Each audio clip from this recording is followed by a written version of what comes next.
السلام علیکم۔ آپ کے لیے آج میں ایک ایسی مختلف بات کرنے جا رہا ہوں کہ جو آپ نے کبھی کسی ٹی وی اینکر یا کسی یوٹیوب اینالسٹ کے منہ سے نہیں سنی ہوگی، کیونکہ اس کا تعلق جو ہے وہ بڑی بنیادی باتوں سے ہے اور ہمارے پاکستان کی سیاسی تاریخ کے ساتھ اس کا تعلق ہے، اور بہت ہی دلچسپ پوائنٹس ہیں 4-5 جو کہ ہم سب کو سمجھنے کے لیے وہ بڑے ضروری ہیں، اور خاص طور پہ اسٹیبلشمنٹ کو سمجھنے کے لیے بڑے ضروری ہیں، کیونکہ عمران خان نے پاکستان کی سیاسی تاریخ میں وہ کام کر دیا ہے، اسٹیبلشمنٹ کے لیے وہ رکاوٹیں کھڑی کر دی ہیں، ایسی جگہ پر دروازے بند کر دیے ہیں، ایسے بند کوچے میں لا کے کھڑا کر دیا ہے کہ جس میں ان کو راستہ نہیں مل رہا کہ کیا کریں۔ سمجھنے کی بات ہے، 4-5 پوائنٹس ہیں، یہ سمجھیے گا ذرا۔ پہلی بات تو یہ ہے کہ کسی طرح کی بھی تبدیلی کے لیے جو کہ آئین اور قانون کی روشنی، حوالہ یا فیس سیونگ کے لیے استعمال کر کے لائی جاتی ہیں۔ دیکھیں، بعض اوقات تو آئین جو مارشل لا آتے ہیں، وہ آئین کی خلاف ورزی ہوتی ہے کہ فوج کو ملک میں اس طرح سیاسی حکومت کو ٹاپل کر کے آنے کی اجازت آئین کی روح سے نہیں ہوتی، لیکن جواز فراہم کیا جاتا ہے، کوئی نہ کوئی بڑا جواز پیدا کیا جاتا ہے، وجہ بنائی جاتی ہے تاکہ لوگوں کو تسلی دی جائے، عوام کو باور کرایا جائے کہ یہ ہم نے جو کچھ کیا ہے یہ وطن عزیز کے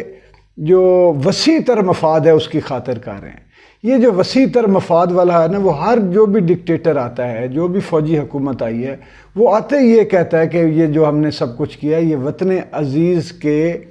بہترین مفاد میں کیا ہے، اس لیے ہمیں یہ کرنا پڑا ہے۔ اگر ہم یہ نہ کرتے تو وطن کو نقصان پہنچتا، وطن ٹوٹ جاتا، وطن یہ ہو جاتا، وطن کو یوں ہو جاتا۔ یہ ایوب خان کے مارشل لا سے لے کے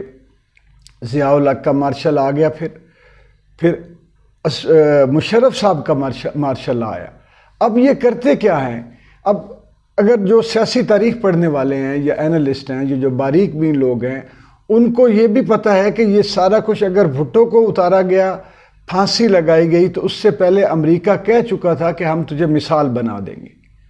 اور امریکہ کو یہ تکلیف تھی، بلکہ امریکہ سے بھی زیادہ استعمار کو تکلیف تھی۔ استعمار کیا ہے؟ کیپیٹلسٹ، سرمایہ دارانہ نظام استعمار ہے سب سے بڑا، اور وہ جو سرمایہ دار پیچھے بیٹھے ہیں جو پوری دنیا کو محکوم اور غلام بنانا چاہتے ہیں، اور جنہوں نے اپنے اس خوفناک نظام میں جکڑ رکھا ہے پوری دنیا کو اور خاص طور پہ غریب عوام کو، وہ پیچھے بیٹھے ہوتے ہیں۔ ذوالفقار علی بھٹو نے کیا کیا تھا جو عمران خان نے نہیں کیا؟ اس نے یہ کیا تھا کہ وہ سوشلسٹ انقلاب لے کر آیا تھا۔ پرائیویٹائزیشن کے خلاف اس نے ادارے قومیہ لیے تھے، اس نے غریبوں کو امپاور کر دیا تھا، اسٹوڈنٹس کو بہت ساری سہولتیں میسر کر دی تھیں، اس نے جاگیرداروں سے زمینیں چھین کے غریبوں میں تقسیم کر دیں، چھوٹے جو غریب لوگ تھے، چھوٹے کنبے تھے، ان کو مفت اس نے رہائشوں کے لیے پلاٹس دے دیے تھے، بہت بڑے کام کیے تھے، اور بھی بہت کیے تھے۔ تو یہ جو پیچھے بیٹھا ہوا استعمار ہے، تعلیم مفت تھی، علاج مفت تھا۔ بھٹو نے روزگار مہیا کرنے کے لیے سب سے بڑا کام یہ کیا تھا کہ باہر کے ملکوں سے پوری دنیا میں اس نے جگہ پہ جا کے معاہدے کیے، اور انہوں نے کہا کہ ہمارے ملکوں کو آپ لیبر کے لیے یا پروفیشنل جابز کے لیے باہر اپرچونٹی دیں، جس سے آج بھی ہم جو ہے وہ اپنے ملک کو سمجھتے ہیں کہ بڑی طاقت اور سہارا ملا ہوا ہے اکنامکلی سہارا تھا ہمارا۔ اب اس بھٹو کو ہٹایا گیا کہ بھٹو نے وہ جو ہماری جنگ ہوئی تھی اور جس کے نتیجے میں پھر آگے بنگلہ دیش ہم سے علیحدہ ہوا، وہ سارا مدعا ڈال دیا گیا تھا بھٹو کے اوپر کہ جی بھٹو نے ملک کو توڑ دیا، بھٹو نے یہ کر دیا، وہ کر دیا، سارا وہ آپ یاد رکھیں۔ اور اس کے علاوہ بھٹو پر غداری کا تو 1 سیکنڈ میں لگاتے ہیں نا جی، اس طرح کا ماحول کریٹ کیا گیا۔ پھر مذہبی قوتوں کو بھٹو کے سامنے لا کے کھڑا کیا گیا کہ بھٹو جو ہے وہ ایک کمزور مسلمان ہے، یا ہم نظام مصطفیٰ لانا چاہتے ہیں اس ملک میں۔ ضیاء الحق نے جو بہت بڑی تحریک چلائی تھی، اسلامی جماعتیں اکٹھی ہوئی، 9 ستارے بنے، قومی اتحاد بنا، اسی طرح کا پی ڈی ایم ٹائپ جو تھا، لیکن وہ ساری مذہبی جماعتیں تھیں، اور بھٹو کے خلاف مذہبی کارڈ استعمال کیا گیا، حالانکہ پیچھے وہ تھا کہ جو کیپٹلسٹ تھے، سرمایہ دار تھے، ان کو تھا کہ یہ سوشلزم لا رہا ہے، سوشلزم سے تو ان کو اتنا خوف ہے کہ جتنا ہمیں سانپ سے آتا ہے، اور اس کے حالانکہ بھٹو نے یہ کہا تھا کہ میں اسلامی سوشلزم لا رہا ہوں، اسلام سے بڑا دنیا میں کوئی نقطہ نظر، کوئی دین، کوئی جو جسے کہتے ہیں نا کہ نظریہ جو ہے نا وہ سوشلسٹ ایسا نظریہ نہیں ہے جو اسلام میں ہے، جو لوگوں کے لیے، عام آدمی کے لیے، غریبوں کے لیے۔ لیکن انہوں نے کیا کیا کہ سامنے اسلام کو لا کے کھڑا کیا، اور ضیاء الحق کے لیے آسانی پیدا ہو گئی، اور اس نے بھٹو کی حکومت بھی گرائی، اور اس کے بعد اس کو پھانسی پہ بھی لٹکا دیا۔ تو یہ جواز فراہم کیا ضیاء الحق نے، کہا پیچھے انہوں نے ہی تھا۔ اس کے بعد بے نظیر پہ بھی الزام لگایا گیا، اس کے بعد مارشل لا تو نہیں آیا، لیکن بہرحال یہ الزام لگایا گیا کہ اس نے راجیو گاندھی کو لسٹیں فراہم کی تھیں ان سکھ آزادی پسندوں کی کہ جو انڈیا کے تسلط کے خلاف، اور جو انڈیا کی جو ظالمانہ اور مقبوضہ قسم کی ذہنیت ہے اس کے خلاف انہوں نے اپنی آزادی کے لیے بات کی تھی۔ تو وہ اس پہ وہ شاید بات سچ بھی تھی کہ راجیو گاندھی کو انہوں نے لسٹیں فراہم کی تھی کہ یہ ملک جو ہے ان کے آپس میں دشمنی ختم ہو اور ہم جنگ سے باز آئیں، اور ہم اپنے بچوں کی تعلیم اور عوام کی غربت دور کرنے پر توجہ دیں۔ تو اس حکومت ٹاپل کی گئی 18ویں ترمیم کے ذریعے، اور اس کے بعد نواز شریف کو بار بار جب ہٹایا گیا تو اس کے پیچھے جواز یہ تھا کہ نواز شریف کے انڈیا کے ساتھ رابطے، انڈیا میں انویسٹمنٹ، انڈیا کے کبھی پرائم منسٹر کا ادھر آ جانا، کبھی ان کا وہاں جا کے جو ہے وہ گٹھ جوڑ کرنا، اور وہاں پہ کشمیر کی بات نہ کرنی۔ کشمیر یہ بھی جواز تھا کہ جی کشمیر کو نظر انداز کیا گیا ہے، بھارت کے ساتھ جو ہے وہ بیک ڈور انہوں نے رابطے رکھے ہوئے ہیں، اور پاکستان کی جو سالمیت کی پالیسی ہیں ان کے خلاف نواز شریف جو ہے وہ بہت کچھ کر رہا ہے۔ تو وہ ایک جواز مل گیا تھا ان کو، مشرف کو، اس کی گورنمنٹ ہٹانے کا۔ عمران خان نے کیا کیا ہے کہ نہ تو اس نے اپنے اوپر غداری کا لیبل آنے دیا ہے، آپ یہ دیکھ لیں کہ اس کو کوئی فوجی اسٹیبلشمنٹ سے لے کے یا اے پولیٹیکل اسٹیبلشمنٹ سے لے کے کوئی اس کا دشمن بھی اس پہ یہ لیبل نہیں لگا سکا کہ یہ غدار ہے۔ انڈیا کو اس نے للکار کے رکھا ہے، اور جتنا انڈیا کو عمران خان نے ایکسپوز کیا ہے، خاص طور پہ یہ جو پروپیگنڈا کا نیٹ ورک توڑا انڈیا کا دنیا بھر میں، سینکڑوں جو ادارے بنائے ہوئے تھے پاکستان کے خلاف پروپیگنڈے کرنے والے۔ دوسرا، مودی کو ایکسپوز کیا کہ یہ فاشسٹ ہے، یہ فاشسٹ حکومت ہے، وہاں پہ کبھی کرسچنز کے رائٹس ہو رہے ہیں، کبھی مسلمانوں کا قتل عام کیا جا رہا ہے، اور کبھی ایس ایس آر کے ذریعے مسلمانوں اور ہندوؤں کو آپس میں لڑا کے اپنی حکومت مضبوط کی جاتی ہے۔ تو عمران خان نے یہ الٹا، بجائے اس کے کہ اس پہ کوئی اس طرح کا لیبل لگتا، اس نے فوج سے ایک قدم آگے بڑھ کر سیاسی محاذ پر اس کے ساتھ جو ہے وہ پوری پولیٹیکل لڑائی کی انڈیا کے ساتھ، اور اسے پیچھے دھکیلنے میں کامیاب ہوا۔ پھر کشمیر پر ہمیشہ موقف سخت رہا عمران خان کا، اس پر نہ غداری کا لیبل لگا، نہ انڈیا سے دوستی کی لگی، اور نہ آج تک کوئی عمران خان پر ملک دشمنی کا لیبل لگ سکا ہے۔ ابھی ہمارے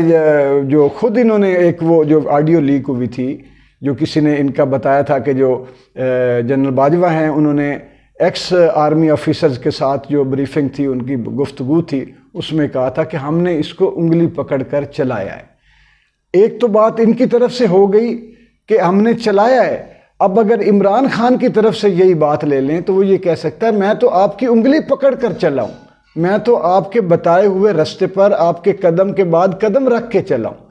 اس نے تو یہ تک کہہ دیا کہ میں رشیا بھی گیا تھا تو میں آرمی چیف سے مشورے کے بعد گیا تھا، میں نے چائنا سے بھی جو جتنے روابط رکھے یا جو کچھ پالیسیاں ہوئی وہ بھی۔ اب اگر اس طرف آ جائیں کہ انہوں نے یہ بھی اس آڈیو لیک میں یہ بھی تھا کہ جنرل مشرف نے ان کو بتایا کہ ہم نے ان کو یہ بتایا تھا کہ بزدار حکومت جو ہے پنجاب میں، وہاں کرپشن ہے اور وہاں پہ انتظام جو ہے ایڈمنسٹریشن جو ہے وہ بہتر نہیں کی جا رہی، تو آپ ان کو بدلیں۔ پھر میں علیم خان کا میں نے سجیسٹ کیا یا علیم خان کو بلایا یا لے کے گئے یا میں ملوانا چاہتا تھا، تو آگے بڑی امبیرسمنٹ ہوئی کہ اس نے کیٹاگوریکلی انکار کر دیا کہ میں نے علیم خان کو چیف منسٹر نہیں لگانا پنجاب کا۔ اب ان کو تو امبیرسمنٹ ہوئی، لیکن آئینی طور پر یہ عمران خان کا ایک تو اپنا استحقاق تھا، اپنا اختیار تھا، دوسرا ان پر بھی یہ اعتراض آ جاتا ہے کہ آپ ایک پروفیشنل فوج کے سربراہ ہیں، آپ کا ایک اپنا ایریا ہے، تو آپ اس ایریا سے نکل کر پرائم منسٹر کو ایک ایسا آدمی جو کوئی بڑا کوئی اگر بدنام نہیں ہے تو ویل نون بھی نہیں ہے،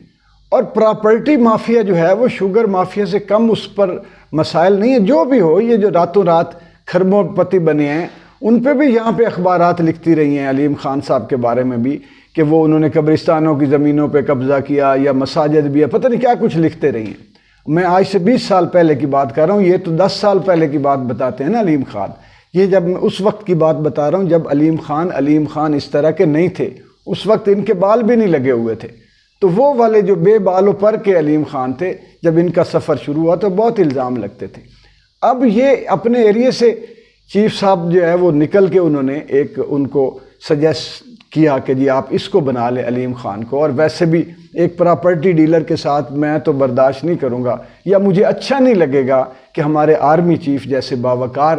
ایک شخصیت اور عہدے کے روابط ہوں اور وہ سفارش کریں یا ان کو ریکمینڈ کریں یا اس بات پہ امبیرسمنٹ بھی فیل کریں کہ ان کو لگایا نہیں گیا میرے کہنے پر۔ دوسری بات یہ ہے کہ اگر جنرل فیض کی وہ اپائنٹمنٹ چاہتے تھے عمران خان صاحب کہ یہ ISI میں ابھی ان کو رہنے دیں، کیونکہ مجھے اپنے وطن کے لیے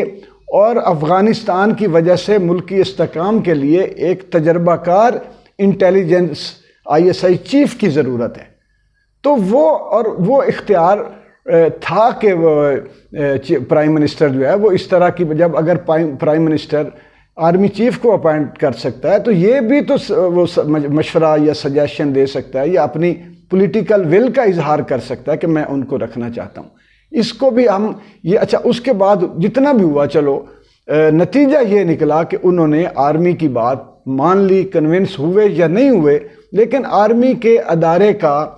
اس کے وقار کا اور اس کا خیال رکھتے اور احترام میں عمران خان نے ان کے فیصلے کو مان لیا۔ اب یہ دیکھیں کہ اس کے الٹ یہ ہوا کہ جب یعنی اگر بات آ رہی ہے حکومت کو رجیم کو چینج کرنے کی تو وہ امریکہ سے آ رہی ہے، اور اس دفعہ ساتھ کون دے رہا ہے؟ ادھر سامنے پیسے ضمیر فروشی ہو رہی ہے، ادھر عدالتیں وہ بات سننے پہ بھی تیار نہیں ہیں، اور اس کیس کو جو اس کی ڈپٹی اسپیکر کی جو رولنگ تھی اس کو بھی نظر انداز کر دیا گیا، اور ادھر راتوں رات گاڑیاں جیل کی گاڑیاں پہنچ گئیں، اور وہ سارا اب یہ سارا کچھ عمران خان نے ایکسپوز کر کے رکھ دیا۔ یہ پہلی بار یہ ڈی کلاسیفائیڈ والا کام بھی عمران خان نے اس لیے کر دیا کہ عوام جن کا سب سے پہلا حق ہوتا ہے کہ ان کو بتایا جائے کہ ہمارے ملک کے خلاف کیا ہو رہا ہے اور ہمارے ملک کے حق میں کیا ہو رہا ہے اور یہاں کیا ہونے جا رہا ہے، اس نے وہ آئینی طور پہ ڈی کلاسیفائیڈ کیا اور سب کے سامنے لے کے آ گئے۔ اور اس میں جو سب سے اہم بات یہ ہے کہ وہ مراسلہ پرائم منسٹر کو نہیں گیا، وہ ان کو ہی گیا ہے، چاہے وہ عدالتوں کو گیا ہے، چاہے وہ پولیٹیکل ادارے کی طرف نشاندہی تھی کہ آپ ہٹائیں، آپ نہیں ہٹائیں گے تو پاکستان کو مشکلات جو پیش آئیں گی۔ پھر عمران خان نے وہ بھی سیکورٹی کونسل میں رکھا اور وہاں ان سے وہ ثابت کروایا کہ یہ پاکستان میں مداخلت ہوئی ہے، چلو مداخلت تو ہوئی ہے نا، اور ڈیمارشے جاری کیا گیا کہ یہ ہم اس کا جواب دیں گے، اور دیا گیا جواب کہ آپ جو ہے وہ زبان سنبھال کر بات کریں۔ اب یہ تمام اب پولیٹیکل ادارے کو یہ سمجھ نہیں آ رہی ان لوگوں کو کہ عمران خان پہ نہ ہم مذہبی کارڈ، اب وہ مذہبی کارڈ لگانے کی کوشش بھی کی گئی تو عمران خان کا تو سب کے سامنے تھا کہ اسلامی کانفرنسوں کے علاوہ جو UN میں اس نے کیا اور جو گستاخی پیغمبر صلی اللہ علیہ وسلم حضرت محمد پاک کے جو گستاخی کرنے والے تھے، کس لیول پہ جا کے اس نے ان کا سد باب کیا۔ جلوسوں سے ہم اپنے ملک کو تو توڑتے پھوڑتے رہے، اپنے جذبات کا اظہار کرتے رہے، لیکن پہلا پولیٹیکل آدمی تھا جس نے اپنے ملک کے سربراہ کی حیثیت سے پاکستان کی عزت بھی بنی اور عمران خان کی عزت بھی دلوں میں۔ اب اس نے مذہبی کارڈ بھی استعمال نہیں ہونے دیا۔ تو یہ وہ تمام باتیں ہیں جن کی وجہ سے اب ذرا مشکل پیش آ گئی ہے، اور اس میں یہ ہے کہ لوگ اویئرنیس بھی لوگوں میں زیادہ ہے۔ پھر یہ بھی کارڈ استعمال نہیں ہو سکا کہ جی عمران خان کی حکومت میں جو ہے وہ مہنگائی بڑی ہوگی، مہنگائی کیونکہ اب جو 1 مہینے میں ہو گیا وہ بھی لوگوں کو نظر آ رہا ہے۔ یہ کارڈ بھی استعمال نہیں ہو سکا عمران خان کے خلاف کہ جی ملک میں بڑا کیوس ہے، ملک میں انارکی ہے، توڑ پھوڑ ہو رہی ہے، پاکستان کو نقصان پہنچ جائے گا۔ تو یہ پہلا سربراہ ہے عمران خان پاکستان کی سیاسی تاریخ میں جس نے ایک بھی جواز فراہم نہیں کیا پولیٹیکل لوگوں کو کہ وہ اس کی حکومت کو گرائیں، اس کے رجیم کو امریکہ کے کہنے پر چینج کریں۔ اور اچھا پھر میں آپ کو ایک اور بھی پوائنٹ دوں کہ پہلے یہ ہوتا تھا کہ ایک آدمی کو اتنا بدنام کر دیا جاتا تھا کہ لوگ جو ہے وہ ذہنی طور پر اس کے خلاف ہو جاتے تھے۔ اب یہاں پہ معاملہ الٹ ہوا ہے کہ ایک کلین آدمی کو ہٹا کے ان تمام بدنام آدمیوں کو لے کے حکومت پر مسلط کر دیا گیا ہے پاکستان پر، جو پہلے یہی لوگ کہہ چکے تھے کہ یہ بدنام ہے۔ یہی لوگ ان کو پولیٹیکل لوگوں نے کہا کہ یہ غدار بھی ہیں، یہ لٹیرے بھی ہیں، یہ چور بھی ہیں۔ ساری باتیں جو یہ کرتے تھے انہی لوگوں کو عمران خان کے خلاف لا کر حکومت میں زبردستی بٹھا دیا گیا اور پاکستان پر مسلط کر دیا گیا۔ تو عمران خان تو ایک تاریخی فتح جو ہے وہ اسٹیبلشمنٹ کے خلاف، پولیٹیکل لوگوں کے خلاف پہلی دفعہ جو اس کو پاکستان کے حق میں، پاکستان کی محبت میں، پاکستانی عوام کے ساتھ اور سنگت کی وجہ سے، اس کے ساتھ جڑت کی وجہ سے پہلی فتح تو یہ حاصل کر گیا اور ایک مثال قائم کر گیا ہے کہ ہر بار آپ کا بیانیہ ہی ٹھیک نہیں ہوتا، آپ بیانیے کو توڑ موڑ کے پیش کرتے ہیں۔ اب بیانیہ وہ اس وقت آ گیا ہے جو آپ کے خلاف جا رہا ہے۔ اب دیکھنا یہ ہے کہ پولیٹیکل لوگ پاکستانی عوام کے سامنے ایک قدم پیچھے ہٹ کے اپنے آپ کو سنبھالتے ہیں یا اسی طرح آگے بڑھتے ہیں۔ اجازت دیجیے، ہماری ویڈیوز کو شیئر بھی کر لیا کریں، لاہور ٹی وی کو سبسکرائب بھی ضرور کیا کریں۔ میری خواہش ہے کہ میں آپ تک غیر جانبدار تجزیہ پہنچاؤں، اور جہاں پہ عمران خان پہ بھی تنقید کرنی ہوتی ہے میں کرتا ہوں۔ یہ غیر جانبدار اور تھوڑا سا ہٹ کے علمی اور تاریخی انالیسز کے ساتھ میں آپ کے سامنے تاریخی یہ جو تجزیہ ہے پیش کروں۔ بہت شکریہ۔